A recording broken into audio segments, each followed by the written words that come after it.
안녕하세요. 미래를 설계하라 경제 잡학사전 구혜림입니다. 벌써 목요일입니다. 오늘은 낮과 밤의 일교차가 굉장히 컸는데요. 이러한 현상 다음 주까지 지속된다고 하니까요. 한절기 건강 유의하시길 바라겠습니다. 오늘도 두 분의 아나운서와 함께 즐겁게 경제 이야기 나눠보도록 하겠습니다. 오늘은 정소희, 장진현 아나운서와 함께합니다. 안녕하세요. 안녕하세요. 네, 그러면 미증시부터 먼저 체크하고 넘어가도록 하겠습니다. 이 트럼프의 관세 전쟁, 이제는 한 발 뒤로 물러난 것 같습니다. 3대 지수도 이에 화답하듯이 모두 상승을 하면서 마감이 됐는데요. 이러한 분위기 자세하게 알아보도록 하겠습니다. 자, 지난밤 미증시 알아볼까요? 네, 간밤 뉴욕 증시 오랜만에 화색을 띄었습니다. 트럼프 대통령이 관세 폭탄을 투척했다가 유예하겠다라는 입장을 발표하면서 3대 지수 사흘 만에 반등에 성공했는데요. 먼저 다우존스 1.14% 오른 43,006.59포인트로 종가 형성했습니다.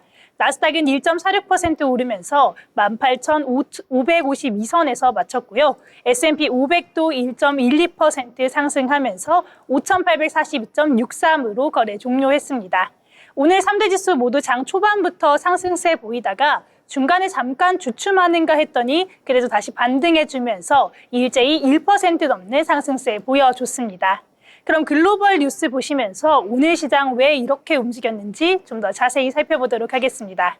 사실 오늘장 시작에서는 조금 혼란스러운 분위기였는데요. 먼저 미국의 2월 민간 고용이 7만 7천 건 증가에 그치면서 지난해 7월 이후 최저치를 기록하는 수치를 발표했었습니다. 트럼프발 관세 불확실성이 커지는 가운데 기업들이 채용을 주저하면서 경기 하강 우려가 커졌었는데요. 이번 민간 고용 수치는 18만 6천 건 늘어났던 지난 1월을 큰 폭으로 하회한 건 물론이고요. 시장 예상치의 절반에도 못 미치는 수준이었기 때문에 굉장히 우려스러운 시선이 많았습니다.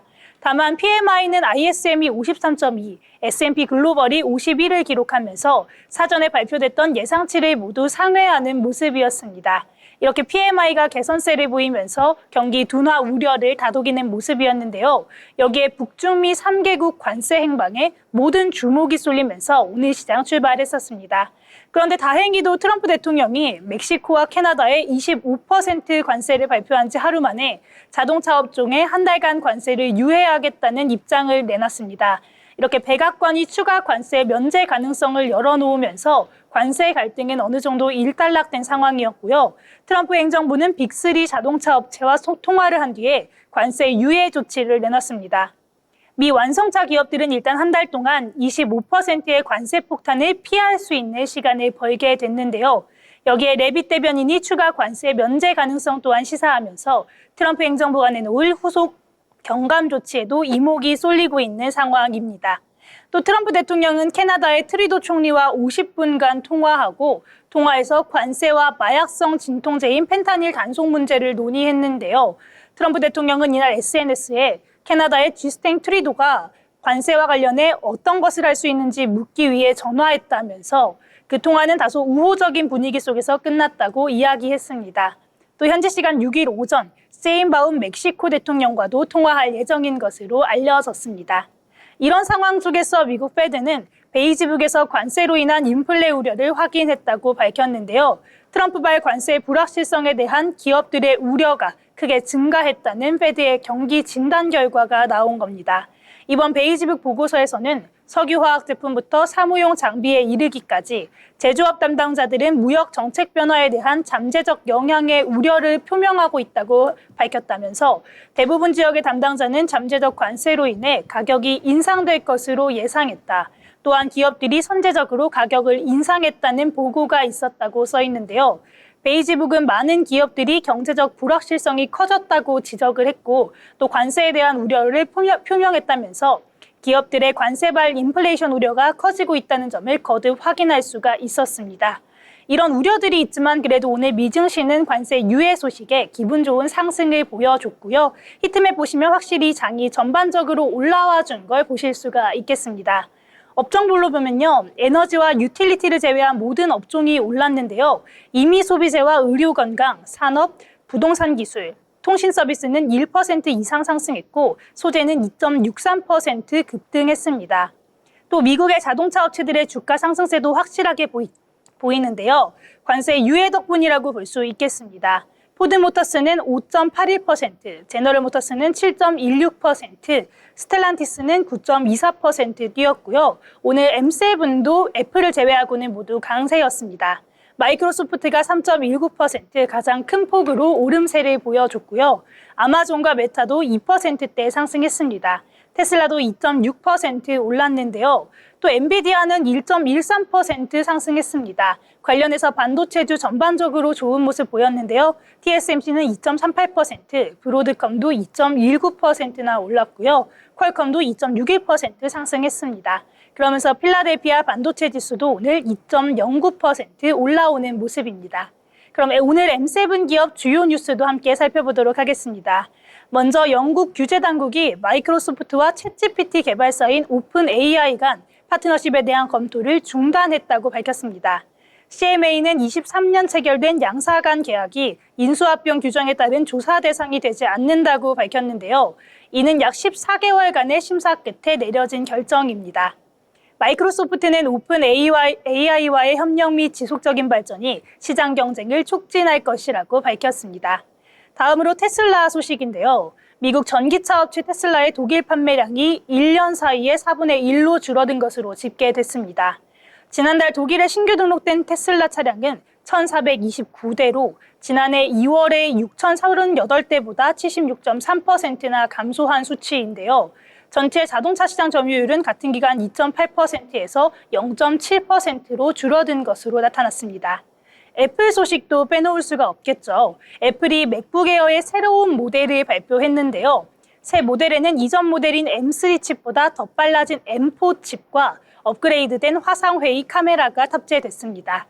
이번 신제품은 3월 12일부터 판매될 예정인데요. 눈에 띄는 점은 이전 모델보다 $100나 내렸다는 점입니다.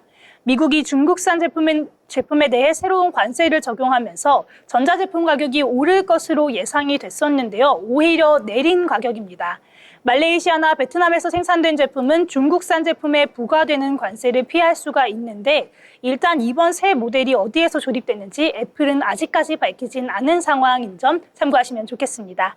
마지막으로 구글이 검색 시장 독점 해소를 목적으로 전임 정부가 제안했던 웹브라우저 크롬 강제 매각 방안을 철회해달라고 트럼프 행정부에 요청한 것으로 전해졌습니다.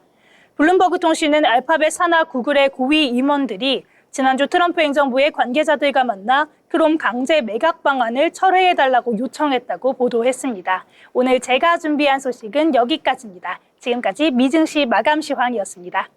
네, 미증시 전체적으로 잘 살펴주셨습니다.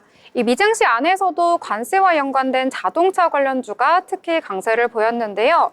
필라델피아 반도체 지수도 오르는 모습 보였고요. 그 구성 종목 30개 가운데 1개 종목을 빼고는 모두 다 올랐다. 이렇게 정리를 해볼 수가 있을 것 같습니다. 이 간밤에 미증시 분위기가 너무 좋았는데요. 오늘은 미국의 여러 가지 이슈들과 연동돼서 움직이는 국내 특징주들도 함께 살펴보도록 하겠습니다. 이번에는 어제에 이어서 오늘까지도 연속되는 흐름 이어가고 있는 테마입니다.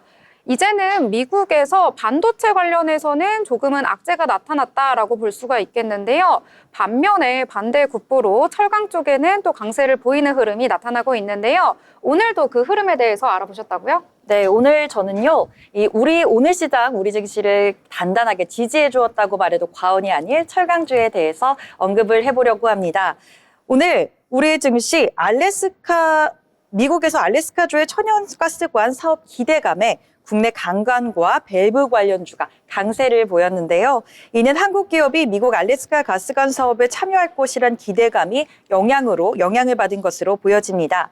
CNBC 등 외신에 따르면 트럼프 대통령은 현지 시간 4일 워싱턴 DC 집권 2기 첫 의회 연설에서 우리 행정부는 세계에서 가장 큰 규모 중 하나인 알래스카에 거대한 천연가스관 사업을 추진하고 있으며 일본과 한국 등 다른 나라들이 우리의 파트너가 되고 싶어 한다고 이같이 언급했습니다.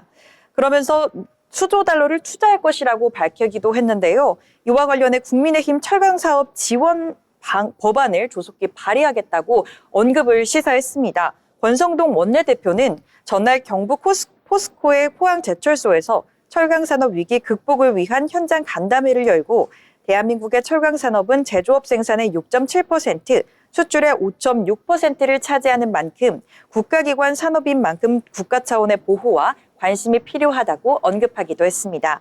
이 같은 소식에 오랜만에 관세의 영향으로 주춤했던 이 철강주가 들썩였는데요. 특히 세아제강은 장중 21만 7천 원까지 오르며 52주 신고가를 터치하기도 했습니다. 세아제강은 현재 4일 연속 상승세를 이어가는 중입니다. 이 세아제강뿐만 아니라요, 철강주 전체적으로 동양철관이 14%대, 세아제강 지주가 6%대 상승을 했고요. 포스코홀딩스는 7%대 올라왔습니다. 현대제철은 10% 가까이 올라와주는 등 관련주들 일제히 상승해주는 모습 보였습니다. 하나증권 리서치센터 글로벌 투자분석실은 현재 알래스카주에 LNG 파이프라인을 건설하는 사업이 진행 중이라고 밝혔는데 가스처리 공장에서 액화시설까지 가스관 길이만 약 1,300km에 달한다고 말했습니다. 그러면서 최근 안덕근 산업통상자원부 장관이 미국을 방문해 이 사업을 포함한 실무협의체를 구성한 바 있다고 분석하기도 했습니다. 이 같은 소식에 오늘 세아제강은 연일 상승세를 보였고 윗꼬리를 좀 길게 달리기는 했습니다. 아까 앞서 말씀드렸다시피 고가로는 21만 7,500원, 20%까지 가까이 올라와 줬었는데 윗꼬리를 좀 달고 내려오며 종가로는 9.57% 상승한 19만 8천 원의 종가 형성했습니다. 네, 관광 업체들까지 함께 살펴주셨습니다. 어제 이어서 오늘까지도 연속적인 흐름 이어가고 있다라고 말씀을 드렸는데요. 이 관광 업체 같은 경우에는 파이프라인, 이 철강의 파이프를 만드는 기업입니다. 특히 중소형주 위주로 강세를 보이고 있다는 점 참고하시길 바라겠습니다. 자, 그러면 이번에는요, 저희가 신문을 볼 때 경제 뉴스 어떤 것들에 주목을 해보면 좋을지 알려드리려고 하는데요. 자, 이번에 이 내용 핵심만 뽑아서 전해드린다고요? 네, 오늘 제가 가져온 뉴스들은요. 첫 번째 뉴스, 미국발 무역전쟁, 동맹 약화에 달러 안전자산 지위 흔들린다라는 제목의 기사입니다. 미국이 우크라이나 등 유럽에 대한 군사적 안보 지원을 줄이는 대신 관세 장벽을 쌓으면서 달러의 안전자산 지위가 뿌리채 흔들릴 수 있다는 경고가 나오고 있습니다. 미국이 기축통화국으로서 경제적, 군사적으로 해야 할 역할을 줄이는데 이에 대한 시장의 반응이라는 점에서 주목이 되는 상황인데요.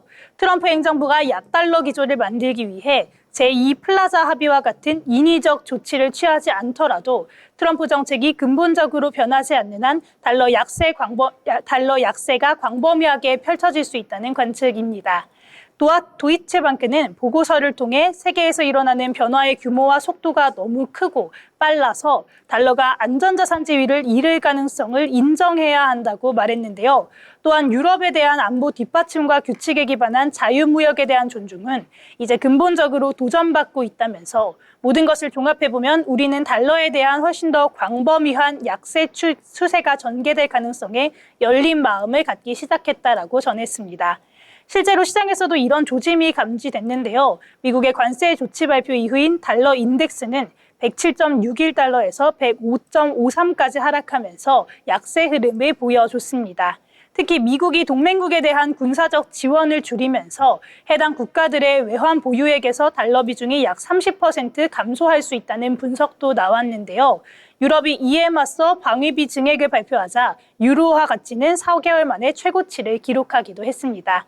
네, 그럼 다음 뉴스 함께 살펴보겠습니다. 독일 안보 독립 속도 높인다. 국방 특별기금 5천억 유로 결성. 유럽 최대 경제대국인 독일이 군비 확충과 인프라 투자를 위해 5천억 유로, 하나로 약 768조 원 규모의 특별 예산을 편성하기로 했습니다.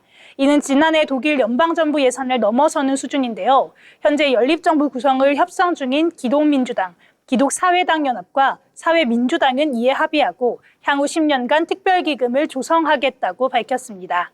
이번 결정의 핵심은 국방비 증액을 위해 부채 한도 규정을 완화한다는 점인데요. 독일은 현재 GDP의 0.35% 이상 신규 부채를 발행할 수 없도록 헌법에 명시하고 있습니다. 이를 GDP의 1% 이상으로 확대해 국방 예산을 늘릴 예정입니다. 기존에는 국가 재정 건전성을 이유로 반대 의견이 굉장히 많았는데 트럼프 대통령이 유럽에 대한 안보 분담을 요구하고 우크라이나 무기 지원을 중단하는 등 국제 정세가 급변하면서 독일 역시 자체적인 안보 역량을 강화하는 방향으로 돌아선 것으로 보입니다. EU 차원에서도 대응이 나왔는데요. 우르줄라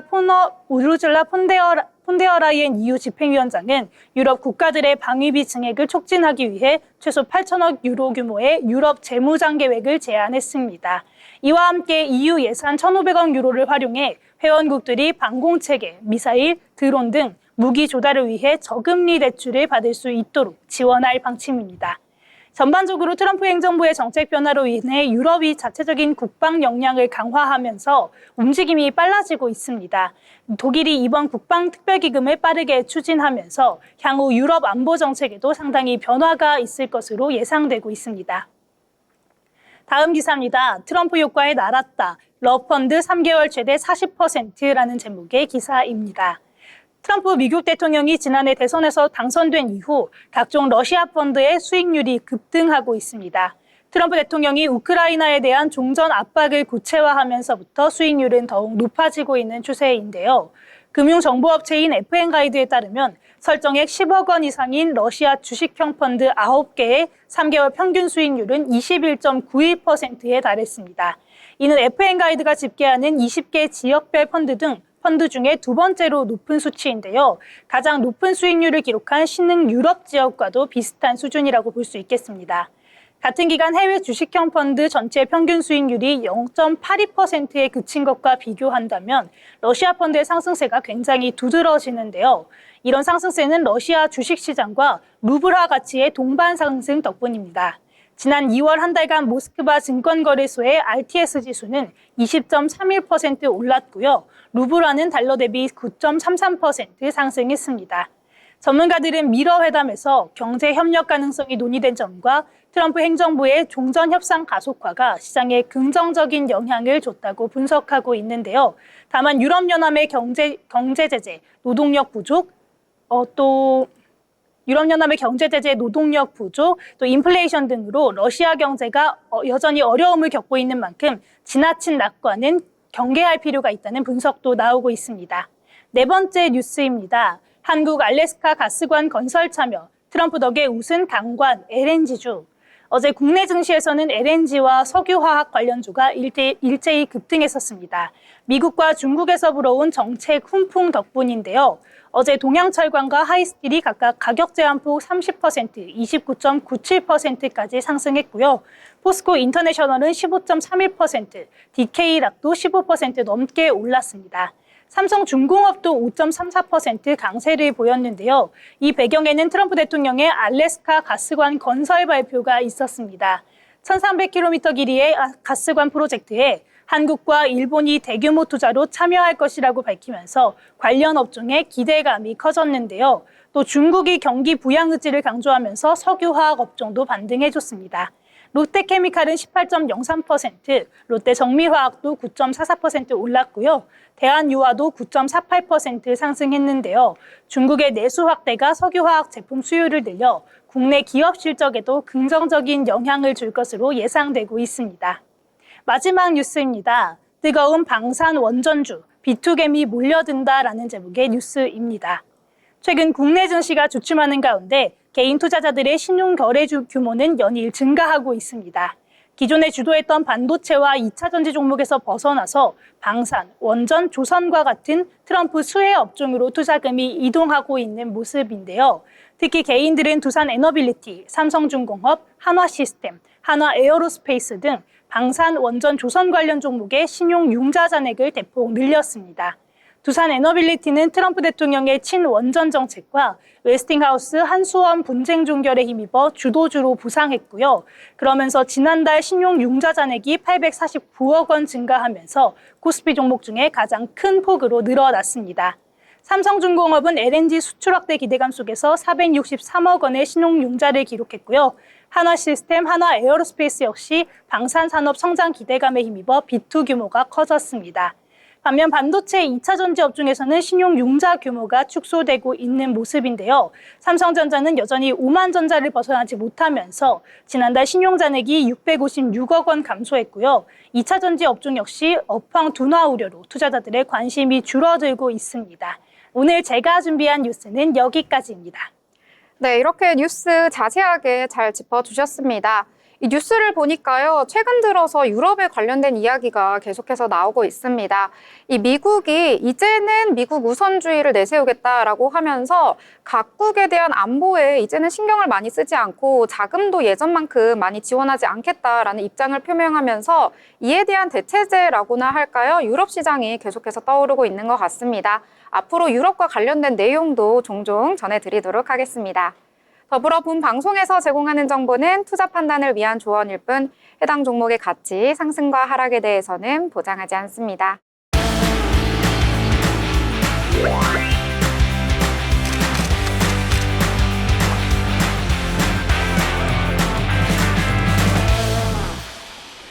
네, 이번 시간은 전국의 축제, 전시, 하프를 알아가는 시간이죠. 어디 갈까 시간입니다. 자, 오늘 어디로 갈지 너무나도 궁금한데요. 저 진현 아나운서 오늘 핑크색 의상을 입고 오셨는데 벚꽃을 보러 가나요? 네, 저는 의상에서 힌트를 좀 드렸는데요. 이렇게 핑크색, 봄, 드디어 기다리고 기다리던 벚꽃 시즌이 찾아왔습니다. 저는 오늘 이 벚꽃의 명소를 소개해 드리려고 하는데 혹시 우리 앵커님들 벚꽃 명소 하면 떠오르는 곳 있으신가요? 저는 아무래도 여의도 윤중로가 가장 유명하지 않을까 싶어요. 맞아요. 정말 대표적인 곳이잖아요. 저는 또 저희 이 어디 갈까 코너에서 소개해드린 진해가 또 생각이 나는데요. 여의도, 진해 이렇게 다 각자 말씀을 해주셨는데 사실 많은 분들이 이 먼 곳으로 찾아가지 않고 또 이제 대학이 있다 보니까 여의도 정말 많이 찾아가시죠. 말씀해 주셨다시피 저도 원래는 여의도 벚꽃축제 가장 먼저 떠올랐는데 혹시 여러분 여의도 벚꽃축제보다 3배나 큰 규모의 벚꽃이 즐비해 있는 곳이 있다는 사실 알고 계셨나요? 제가 오늘 준비해온 소식은요. 저는 오늘 전국에서 가장 빠른 벚꽃이자 국내 최대의 야간 벚꽃을 즐길 수 있는 대구 이월드의 벚꽃축제 블라썸 피크닉을 소개해드리려고 합니다. 전국 최대 규모를 자랑하는 이월드의 벚꽃 마을은요, 낮에도 핑크빛으로 정말 예쁘지만 밤에는 화려한 빛으로 물든 환상적인 뷰를 보실 수가 있다고 하는데요. 특히 올해에는 개장 30주년을 맞아 다양한 이벤트와 볼거리까지 준비되어 있다고 합니다. 자, 벚꽃 하면 또 사진 빠질 수가 없잖아요. 여러분들 모두 인생사진 벚꽃으로 건지셔야 될 텐데 이번 벚꽃 축제에서는요. 누구라도 눈에 띄는 사진을 남기실 수가 있을 것 같습니다. 사진으로 보시는 것과 같이 놀이공원 안에 있는 놀이기구와 벚꽃이 조화롭게 어우러지면서 이월드 블라썸 피크닉만의 감성 넘치는 사진을 건지실 수가 있을 것 같은데요. 벚꽃 이외에도 포시즌 가든에서는요. 튤립 백만송이를 비롯해 다이나믹 힐, 로맨틱 힐, 그리고 주주팜의 비비프렌즈 가든에서 다양한 종류의 봄꽃들을 즐기실 수가 있습니다.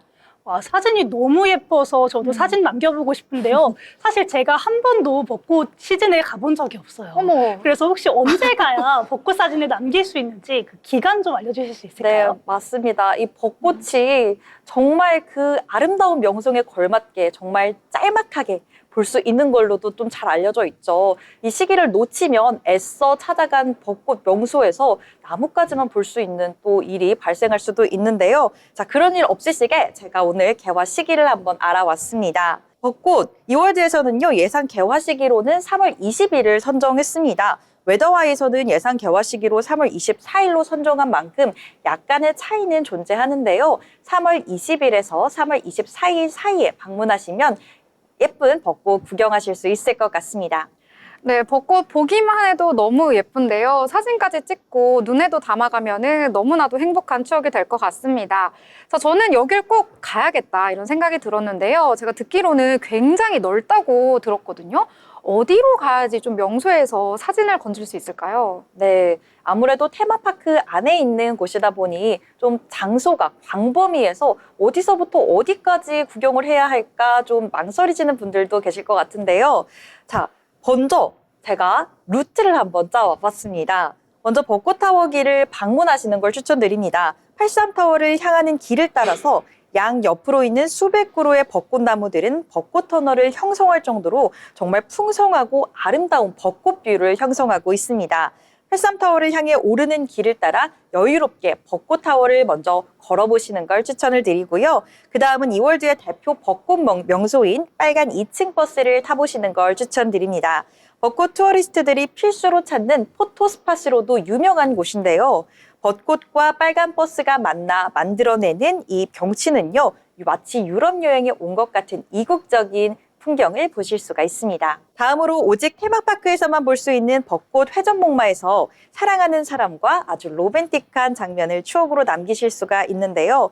밤이 찾아오면 83타워로 향하는 메인 벚꽃로드를 따라서 레인보우색의 조명이 흐르는 환상적인 뷰가 연출된다고 합니다.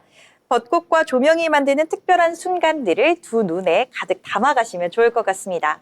네, 사진만 봐도 너무너무 로맨틱한 것 같은데요. 근데 사실 벚꽃 명소이기도 하고 테마파크이기도 하다 보니까 사람이 조금 많을 것 같은데 혹시 주차도 가능한가요? 네, 멀리까지 찾아오시는 만큼 주차 문제 굉장히 중요하실 텐데요. 주차 공간이 마련되어 있기는 하지만 아무래도 많은 인파가 몰리는 축제 기간인 만큼 주차 공간이 좀 몰릴 수 있어 협소할 수가 있습니다. 인근에 사시는 분들이라면 대중교통 이용을 추천드리고 있고요. 또한 이 축제는 많은 분들이 몰려오시는 만큼 인근에 맛집 또한 즐비에 있다고 합니다. 연인과 함께라면 예쁜 인생사진을, 그리고 가족과 함께라면 다양한 볼거리, 즐길거리 모두 만끽하신 후에 인근 대구에 나들이 함께 하시면서 잊지 못할 봄 나들이 추억 가져가 보시면 좋을 것 같습니다. 네, 벚꽃 축제에 대해서 상세하게 알려주셨습니다. 날이 따뜻해지면은요, 야외로 나가서 정말 아름다운 것들 보고 싶기 마련이잖아요. 벚꽃 축제, 그동안 나 명소깨기 다 해봤다 하시는 분들은 이번에 대구 이월드 벚꽃 축제 꼭 방문해 보시길 바라겠습니다. 지금까지 어디 갈까? 이월드 블라썸 피크닉에 대해서 알아봤습니다.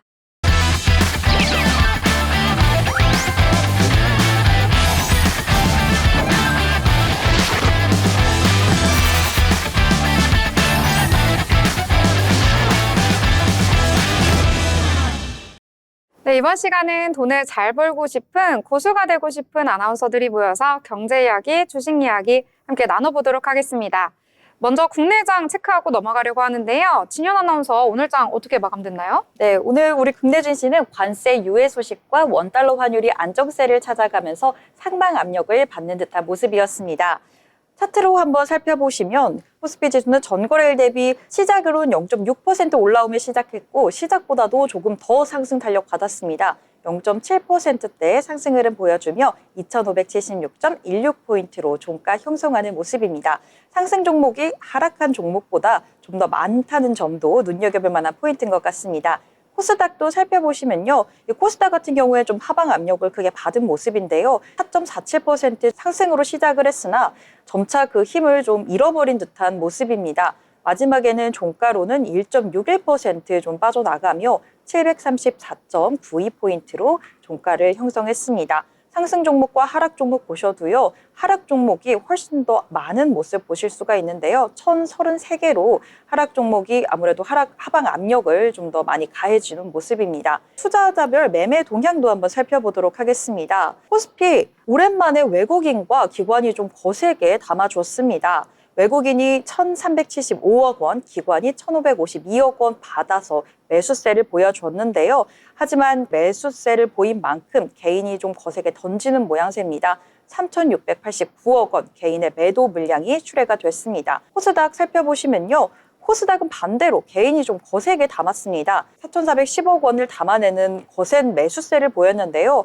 이 매수세를 외국인과 기관이 던졌습니다. 2,133억 원, 그리고 기관이 2,171억 원 매도 물량 출회되는 모습입니다. 다음으로 시가총액 상위 종목으로도 한번 살펴보겠습니다. 코스피부터 살펴보시면요. 삼성전자는 소폭 올라왔습니다. 0.56% 올라와주며 54,300원으로 종가를 형성했고요. 반면에 SK하이닉스는 좀 빠져나갔습니다. 0.36% 하락세를 보여주며 192,400원에서 거래 마무리됐습니다. 삼성 바이오로직스도 좀 하락세를 연출했는데요. 조금 더 크게 빠졌습니다.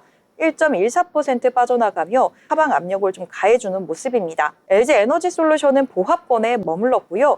현대차와 기아 이야기를 또 빼놓을 수가 없습니다. 자동차주 미국 정부가 멕시코와 캐나다산 수입차에 25% 관세를 한 달간 유예하겠다라고 언급을 하면서 투자 심리가 좀 개선된 것으로 보여지는데요. 이에 상승 탄력을 받은 현대차 1.49% 올라와주며 197,600원으로 거래 마무리됐고요. 기아차 역시 2.19% 조금 더 크게 올라왔습니다. 98,000원으로 종가 형성하는 모습입니다. 그 이외에도 네이버 조금 더 언급을 해보려고 하는데요. 네이버는 이 증권사가 네이버의 커머스 부문 성장성에 주목을 했습니다. 호의적인 투자 의견을 내놓은 것이 원인으로 보여지는데요. 다수의 증권사들이 네이버의 목표가를 30만 원 초반으로 상향 조정하면서 네이버 오늘장에서 좀 강세를 보였습니다. 5% 넘는 상승세 보이며 21만 9천 원에서 거래 마무리되는 모습입니다. 오늘장에서 또 KB금융주까지 2.61% 올라와주며 시가총액 상위 종목들이 전체적으로 좀 좋은 모습 보였습니다. 코스피 시장을 좀 견인하는 모습으로 코스피는 결국 상승 전환에 성공하며 상승 마감을 했습니다. 반면에 코스닥 살펴보시면요. 코스피보다는 조금 더 파란색이 좀 도드라지는데요. 알테오젠 1위 종목부터 좀 크게 빠져나갔습니다. 알테오젠 같은 경우에는 이 할로자임과 키트루다 피아주사 특허 분쟁 가능성 보도와 인공지능 반도체 밸류체인도 이 마벨 테크놀로지 주가 속락이 연동되며 부진한 모습을 보인 걸로 풀이가 되는데요. 6% 가까이 좀 떨어져 나가며 39만 500원에서 종가 형성하는 모습입니다. LG엘비도 오늘 중국 항소제약과 공동 개발한 이 리보세라닙과 면역 항암제 칼렘리주맙 병용요법에 대한 신약 허가를 추진 중에 있는데요. 이 투자자들은 FDA 심사 진행 상황을 좀 주목하고 있는 상황입니다. 하지만 이 알테오전이 오늘장에서 좀 크게 빠져서일까요? 이 4%대 넘게 매물이 출회가 되며 오늘 장에서는 좀 약한 모습을 보였습니다. 반면 2차 전지주 이 에코프로비엠은 0.18% 올라와 줬고요. 11만 2,900원의 종가 형성했습니다. 반면 형제주인 에코프로가 파란불을 켜내는 모습입니다. 0.34% 하락세 보이며 58,700원에서 종가 형성했습니다. 그동안 좀 크게 올랐었던 이 레인보우 로보틱스 오늘장에서는 큰 이슈는 없었지만 좀 크게 빠져나가는 모습입니다. 7% 가까이 좀 매물이 출회가 되며 32만 7천 원에서 종가 형성하는 모습이고요. 그 이외에 삼천당제약 그리고 휴젤과 클래시스 등이 조금은 좀 시장을 견인하려고 노력하는 듯 보였지만 거센 매도세를 견디지 못한 채 오늘 결국 코스닥은 파란불을 켜낸 채 마감했습니다. 네, 오늘장에 대해서 잘 정리를 해주셨습니다. 오늘 같은 경우에는 코스피와 코스닥 다른 온도차 속에서 마감이 되는 모습 나타났는데요. 코스피 같은 경우에 오늘 플러스로 마감을 했습니다. 전일 대비 0.7% 상승하면서 2,576선에서 마감했는데요. 오늘 같은 경우에는 코스피에서 돌아온 외국인입니다. 9거래일 연속해서 매도 흐름 보였던 외국이 오늘은 매수로 전환을 했는데요. 1,300억 원 넘게 담는 모습 나타나줬고요. 코스닥에서는 장 초반에 빨간불로 시작하긴 했는데 곧바로 하락 전환하면서 오늘 하락폭을 키웠습니다. 전일 대비 1.61% 하락하면서 734선에서 거래를 마쳤습니다. 이 시가총액 상단에 위치한 종목들도 코스피에서는 빨간불이 그래도 많이 보이는 모습 나타나줬고요. 코스닥에서는 제약바이오 업종이 약세를 보였다. 이렇게 정리를 해볼 수가 있을 것 같습니다. 자, 오늘장에서 여러 가지 이슈들 또 많았는데요. 함께 알아보면서 테마에 대한 자세한 내용 짚어보도록 하겠습니다. 자, 오늘은 어떤 내용부터 알려주실 건가요? 네, 오늘 제가 가져온 첫 번째 종목은요, 바로 LG이노텍인데요. LG이노텍은 오늘 1분기 실적이 어닝 서프라이즈를 기록할 것이라는 증권가 전망이 나오면서 급등하는 모습이었습니다. 이 LG이노텍은 이름에서도 알 수 있다시피 LG그룹 계열의 전자 부품 제조 기업인데요. 카메라 모듈부터 반도체 기판, 전장 부품까지 생산하면서 애플을 비롯한 글로벌 기업의 주요 부품을 공급하고 있는 업체입니다. 현재 코스피에 상장이 되어 있고요. 오늘 대신증권은 LG이노텍에 대한 보고서를 냈고요. 1분기 회사 영업이익이 1,318억을 기록했고 시장 추정치 평균인 945억 원을 40%가량 웃돌 것으로 예상했습니다. 또한 현재 주가가 역사적 저평가 상태로 1분기와 올해 연간 영업이익 상향으로 저평가가 심화한 상태라고도 분석했는데요. 그러면서 목표 주가도 25만 원에서 26만 원으로 상향 조정했습니다. 이렇게 LG이노텍의 실적이 기대되는 이유는 역시 애플과 연관이 있는데요. 아이폰의 판매량보다는 평균 공급 단가가 상승되면서 그 믹스 효과로 인한 영업이익률 확대로 풀이되고 있습니다. 또한 LG이노텍이 고부가 카메라를 중심으로 공급 비중이 높은 상황에서 애플의 아이폰 16 프로와 프로 맥스 모델 판매 판매 비중이 65%로 나타났고요. 아이폰 16E의 전후면 카메라를 단독 공급하면서 고정비 부담이 경감한 것도 수익성이 확대된 이유로 분석되고 있습니다. LG이노텍 오늘 1분기 실적 어니 서프라이즈 기대감에 주가 장 초반부터 급등하면서 강세 연출했습니다. 차트 함께 살펴보시면요. 오늘 시가 전장 대비 3.02% 오른 16만 6,900원으로 시작해서요. 힘 빠지지 않고 계속해서 오르면서 오늘 종가 9.57% 오른 17만 7,500원으로 종료했습니다. 네, 이렇게 LG이노텍 봐주셨습니다. LG이노텍은 애플이 나올 때 함께 등장하는 종목인데요. 이 차량의 두뇌라고 할 수 있는 AP 모듈 사업까지 진출을 해서요. 앞으로의 사업 확장성을 더욱더 꾀하고 있다. 이렇게 정리를 해볼 수가 있을 것 같습니다. 자, 이번에는요, 저희가 항상 오르는 테마 많이 얘기해 드렸었는데 또 하락한 테마도 있잖아요. 왜 하락했나, 이렇게 큰 폭으로 떨어진 이유는 뭘까 궁금하실 것 같은데요. 이런 부분에 대해서도 함께 이야기 나눠보도록 하겠습니다. 자, 진현 아나운서 어떤 내용인가요? 네, 오늘은 안타깝게도 이 거래 정지가 풀리자마자 52주 신저가를 보였던 종목 금양에 대해서 한번 이야기를 해보려고 하는데요. 불성실 공시법인 및 관리 종목으로 지정돼서 급락세를 보였던 이 금양이 장중 13,230원까지 하락하며 52주째 신저가를 기록했다고 합니다. 금양은 지난해 9월 4,500억 원 규모의 주주 배정 유상증자 계획을 밝혔다가 올해 1월 유상증자 계획을 전격 철회하는 바람에 불성실 공시법인으로 지정됐었습니다. 지난해에는 몽골광산의 실적 추정치를 부풀렸다는 이 의혹을 논란으로 인해 또 불성실 공시 법인으로도 또 지정되기도 했었는데요. 이에 따른 누적 벌금이 15점을 넘어 관리 종목으로 지정되기도 했습니다. 전일 주식 거래가 정지됐었고 아울러 코스피 200에서는 자동 퇴출되는 수모를 겪기도 했습니다. 금양은 이와 관련해 사과문을 내고 몽골 몽라광산 인수와 운영 과정에서 시행착오, 기장 공장 완공에 필요한 투자를 위해 추진하던 유상증자 초래가 겹치면서 가볍지 않은 처분을 받게 된 것이라고 밝혔는데요. 강도 높은 개선 조치로 이른 시간 안에 관리 종목 지정이 해제될 수도 있다라고 최선을 다하겠다고 밝힌 바 있습니다. 금양은 2차 전지 테마주 열풍 당시 배터리 아저씨로 불리며 박순혁 전 금양 홍보이사가 추천하며 2차 전지 테마주로서 부각됐었습니다. 당시 배터리 투자 열풍이 불면서 19만 4천 원까지 주가가 올랐으나 현재는 고점 대비 90% 이상 하락한 13,000원대 주가를 기록하고 있습니다. 오늘로써 이 13,000원대도 깨진 모습을 보였죠. 지난해부터 전기차 캐즘으로 2차 전지 수요가 부진하면서 금양 실적이 악화됐기 때문인 것으로 분석되고 있는데요.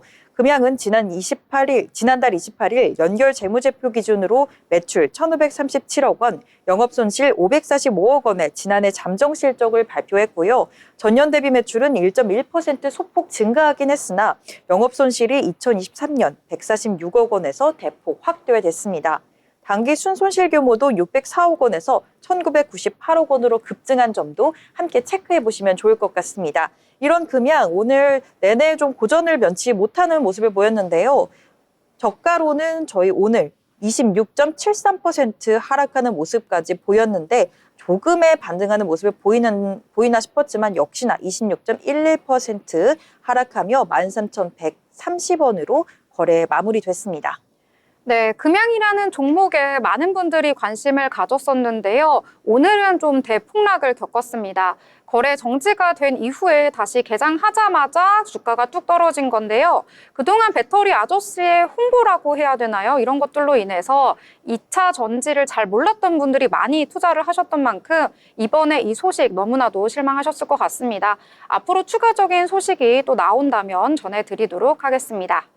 자, 이번에 또 다른 내용들 함께 알아보려고 하는데요. 자, 이번에 소희 아나운서가 실제로 좀 보유를 하고 있어서 관심 있게 본 종목이 있다고요? 네, 제가 원래 보유하고 있던 포스코 DX라는 종목인데요. 이 종목은 포스코 계열사인데 철강 관련 종목은 아니고 AI, 빅데이터, 로봇 같은 첨단 기술을 활용해서 스마트 팩토리, 스마트 물류, 산업용 로봇 서비스를 제공하고 있는 회사입니다. 오늘 이렇게 매수세가 몰린 이유는 바로 글로벌 반도체 기업이죠. 엔비디아와 협력해 피지컬 인공지능 본격화에 나선다는 소식이 들려오면서 투심을 자극한 것으로 보입니다. 이 포스코 DX의 피지컬 인공지능, 피지컬 AI는요, 주위 환경을 인식하고 물리 시스템을 제어해 실제 세계와 상호작용하는 기술이라고 하는데요. 쉽게 말하면 실제 공장을 가상환경에 구현한 AI 모델을 개발하고 이를 현장에 적용함으로써 생산성과 안정성을 향상시키는 기술이라고 보시면 되겠습니다. 현실의 공장을 가상환경으로 만들고 최적의 운영 방안을 찾아 실제 공장에 적용하는 기술이라고 이해하시면 되겠는데요. 기존에는 산업 현장에 직접 센서를 설치하면서 이 피지컬 AI를 적용했었는데 그래서 조업 상황이나 안전, 보안상의 이유로 AI 모델을 테스트하고 적용하기에 조금 제한이 있었습니다. 포스코 DX는 이를 해결하기 위해서 지난해 말부터 가상 시뮬레이션 기술을 활용해 왔고요. 이런 기술을 엔비디아와 협력해 개발한다는 소식에 오늘 매수세가 몰렸습니다. 차트 함께 보시면요. 오늘 장 초반부터 크게 뛰었습니다. 오늘 시가 22,600원으로 시작해서 16.67% 오른 25,900원까지 터치했는데요. 마지막에는 살짝 힘이 빠지면서 11.71% 오른 24,800원으로 마감했습니다. 네, 포스코 DX 올라주긴 했는데요. 아직 소희 아나운서가 가지고 있는 평단까지는 접근하기가 멀었다고 합니다. 가지고 계신 분들은 또 관심 있게 지켜보시면 좋을 것 같습니다. 자, 이번에는 또 저희가 리포트 정리해서 알려드리려고 하는데요. 오늘은 건설과 관련된 이야기를 전해주신다고 합니다. 저도 건설은 개인적으로 관심 있게 보고 있긴 한데 주식 종목으로는 어떤 내용이 있는지, 어떤 종목이 유망한지가 궁금하더라고요. 그 부분에 대해서 오늘 소개해 주신다고요? 네, 오늘 제가 준비한 리포트 신한투자증권의 건설 흔들리지 않는 투자 포인트인데요. 최근 건설업종의 주가 변동성은 확대됐지만 핵심 투자 포인트는 여전히 굳건하다는 분석입니다. 자세한 내용 함께 알아보도록 하겠습니다. 먼저 최근 건설업종의 흐름부터 살펴보겠습니다. 지난 2월 19일 정부가 건설 경기 보완 방안을 발표했는데요. 이번에 건설업계 유동성 지원과 주택 공급 촉진이 핵심이었습니다. 주요 내용으로는 사업비 대출 보증 확대, 미분양 주택 매입 지원, 정비사업 패스트트랙이 도입이 포함됐는데 이 내용이 시장의 기대에는 미치지 못하면서 실망감이 나왔었습니다. 이후 건설업종 주가는 5% 하락했는데요. 기준금리 인하 결정이 있었음에도 불구하고 기대에 못 미쳤던 세부 내용과 지방 주택 경기 회복 지연에 대한 우려, 그리고 정권 교체에 따른 정책 불확실성이 주요 하락 원인으로 작용했습니다. 그럼에도 불구하고 연초 이후 건설업종 주가 상승을 견인했던 세 가지 핵심 투자 포인트는 변함이 없다는 분석인데요. 먼저 예상보다 빠르고 큰 2025년 실적 턴어라운드 전망이 첫 번째 포인트고요. 두 번째로는 주택시장 바닥론, 마지막으로는 대형 건설사 점유율 확대가 그 이유가 되겠습니다. 네, 그렇다면 건설업종 투자 포인트 세 가지를 좀 더 구체적으로 살펴보겠습니다. 먼저 예상보다 빠르고 큰 25년 실적 턴어라운드 전망 부분인데요. 연초 이후 건설업종 주가 상승을 주도했던 건 현대건설과 DL-ENC의 공격적인 영업이익 가이던스 발표였습니다. 이 실적 턴어라운드 기대감이 25년도 1분기 실적 시즌부터 본격적으로 주가에 반영될 것으로 예상되고 있고요. 특히 앞서 말씀드린 현대건설과 DL-ENC가 제시한 공격적인 가이던스의 달성 여부가 1분기 실적 시즌에서 중요한 관전 포인트가 될 것으로 보입니다. 하지만 더 중요한 변화는 주택 건설사 전반에서 확인되고 있는 기착공 현장에서의 원가 개선 가능성입니다. 최근 건설업종은 기존의 믹스 변화 말고도 정상 사업장에서 인건비, 하도급비의 상승 둔화에 따른 원가 개선이 나타나는 것으로 파악되고 있는데요. 최근 건설 공사비 지수를 보면 2024년 상반기가 1%, 하반기는 0.5% 증가했습니다. 이 내용은 장기간 동안 지속됐던 착공 물량 축소와 업계 구조 조정 효과, 그리고 건설사들의 도급 증액 노력이 맞물리면서 복합적으로 작용한 결과라고 보실 수 있겠습니다. 이러한 변화로 인해서 주택사업 수익성 개선폭을 키우는 요인으로 작용할 것으로 보이는데요. 여기에 더해서 저수익 공사 준공에 따른 분기별 주택 수익성 변화를 확인하는 것도 필요하겠습니다. 이런 요소들이 맞물려서 4월 이후 업종 주가 회복을 기대할 수 있는 이유가 되겠습니다. 두 번째로 주목해 볼 만한 투자 포인트는요, 주택시장 바닥론인데요. 먼저 현재 일부 지역의 토지거래 허가제가 해제되면서 서울 주택 거래량과 가격이 회복되고 있는 상황입니다. 미신고분까지 고려한다면 2월 주택거래량은 2023년 8월 이후 최고 수준으로 추정되고 있고요. 이런 회복세에는 봄 이사철 영향도 있겠습니다. 또 중요하게는 대출 가산금리 인하가 되었고 금융권 대출 태도가 완화된 점, 또 추가 규제 완화 기대감 등이 반영된 결과로 보여지고 있습니다. 물론 7월부터 시행될 스트레스 DSR 제도와 금융당국의 가계대출 총량관리 기조로 인해 주택 가격 상승세가 광범위하게 확산되기는 어려울 것으로 보이지만요. 공급 축소 전망을 고려했을 때 주택 가격의 하방보다는 상방 압력이 높은 상황입니다.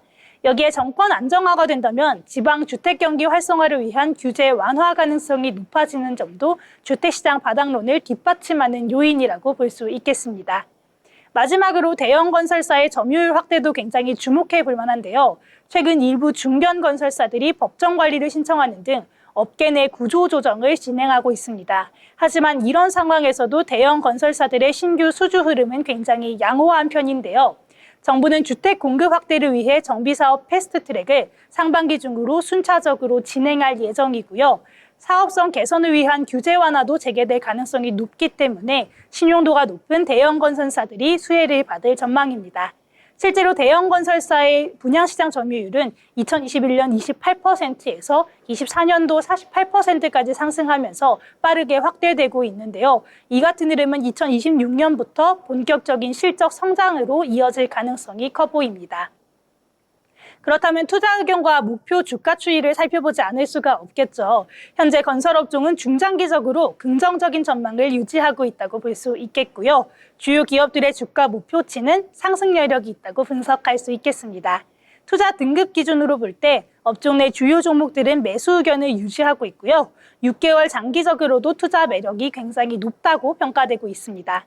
이런 점들을 종합해 본다면 최근 건설업종 주가 조정은 일시적인 현상이고 본격적인 주가 반등은 1분기 실적 발표 이후인 4월부터 기대할 수 있을 것으로 보입니다. 투자 전략으로는 현대건설을 최선호주로 추천하고 있고요. HDC 현대산업개발과 DL-ENC를 차선호주로 제시하고 있습니다. 지금까지 건설 흔들리지 않는 투자 포인트라는 주제로 투자 포인트에 대해서 이야기 나눠봤는데요. 시장 변화와 실적 발표 일정들을 주의 깊게 체크하시면서 적절한 매수 기회 잡으시면 좋겠습니다. 지금까지 투자 리포트였습니다. 네, 오늘은 건설에 대해서 정말 깊이 있게 알아봤습니다. 건설 같은 경우에는 그동안 좀 바닥권에 있다라는 말이 나왔었는데요. 2025년부터는 업황이 개선될 것이다 라는 의견과 리포트들도 많이 나왔었거든요. 특히 올해 같은 경우에는 금리 인하와 더불어서 정부의 지원 정책이 어떤 것들이 나올지에 대해서 함께 주목해 보시면 좋을 것 같습니다. 더불어 본 방송에서 제공하는 정보는 투자 판단을 위한 조언일 뿐 해당 종목의 가치, 상승과 하락에 대해서는 보장하지 않습니다.